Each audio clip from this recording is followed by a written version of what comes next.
ఈ రోజు టిటిడి అలిపిరి పాదాల దగ్గర, అలిపిరి అంటే అలిసిపోయి అక్కడ రెస్ట్ తీసుకుని అక్కడి నుంచి నడక మొదలు పెడతారు.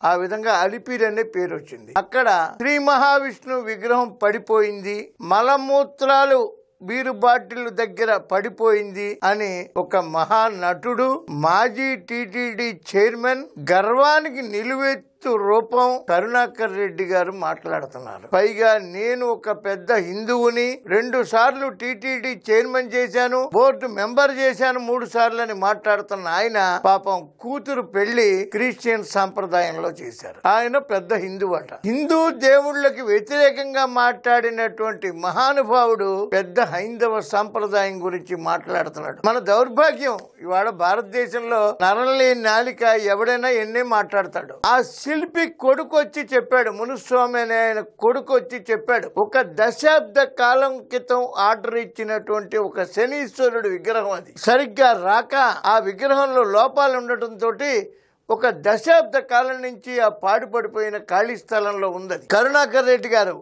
మీరు చైర్మన్ చేసినప్పుడు కూడా అక్కడే ఉంది. అక్కడ కొన్ని మలమూత్రాలు, బీరు బాటిళ్ళు ఇవన్నీ క్రియేట్ చేసి ఒక సినిమాటిక్ గా క్రియేట్ చేశారు పాపం. కానీ అతకలేదు. ఎంచేతంటే మీకు గర్వం కదా, మీకు అహంభావం గర్వం అన్నీ ఉన్న చోట మీ నటన ఇదంతా కూడా డ్రామా పండలేదు. ఈ డ్రామా పండక ఇదొక ఫేక్ వార్త అయిపోయింది. 5 సంవత్సరాలు ఒక ఫేక్ ప్రభుత్వం ప్రతి దాన్ని ఫేక్ గా చూపించి చంద్రబాబు నాయుడు గారి ప్రభుత్వాన్ని, చిత్తశుద్ధి డెడికేటెడ్ గా ఉన్నటువంటి బిఆర్ నాయుడు గారి యొక్క చైర్మన్షిప్ ని అవహేళన చెయ్యాలని, ప్రజల్లో వ్యతిరేకత తీసుకురావాలని మీరు ఎంత ప్రయత్నించినా చంద్రబాబు నాయుడు గారి చిత్తశుద్ధి ముందు కానీ, బిఆర్ నాయుడు గారి చిత్తశుద్ధి ముందు కానీ మీవి ఏమి నిలబడవు.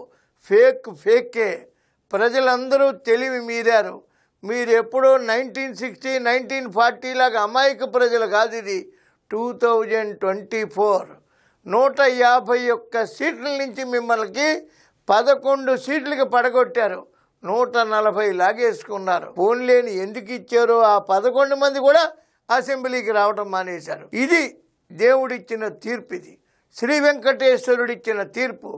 ఇదే అలిపిరి దగ్గర చంద్రబాబు నాయుడు గారు బాంబ్ బ్లాస్టింగ్ జరిగితే, నాయనా నువ్వు అప్పుడే నా దగ్గరికి రావద్దు, నువ్వు ఇంకా బతుకు, నీ వల్ల ఆంధ్రప్రదేశ్కి మేలు జరగవలసింది చాలా ఉంది అని శ్రీ వెంకటేశ్వరుడే మళ్ళీ పునర్జన్మ ఇచ్చినటువంటి మహనీయుడు చంద్రబాబు నాయుడు గారు. ఆయన ప్రభుత్వాన్ని మీరు విమర్శించి ఇట్లాంటి ఫేక్ వార్తలను తయారు చేస్తే ఆ శిల్పి కొడుకు మునుస్వామి వచ్చి డైరెక్ట్ గా చెప్పాడు, ఇది ఫేక్ వార్త, ఒక దశాబ్ద కాలం నుండి శనీశ్వరుడి విగ్రహం, దానికి మీరు శంకువులు, చక్రాలు, బీరు బాటిళ్ళు ఇవి ఏమేంటో కలిపేసి అవన్నీ అక్కడ పెట్టి మీరు ఒక ఫేక్ ప్రచారం. ఇప్పటికైనా వాస్తవంలోకి రండి, నిజంలోకి రండి.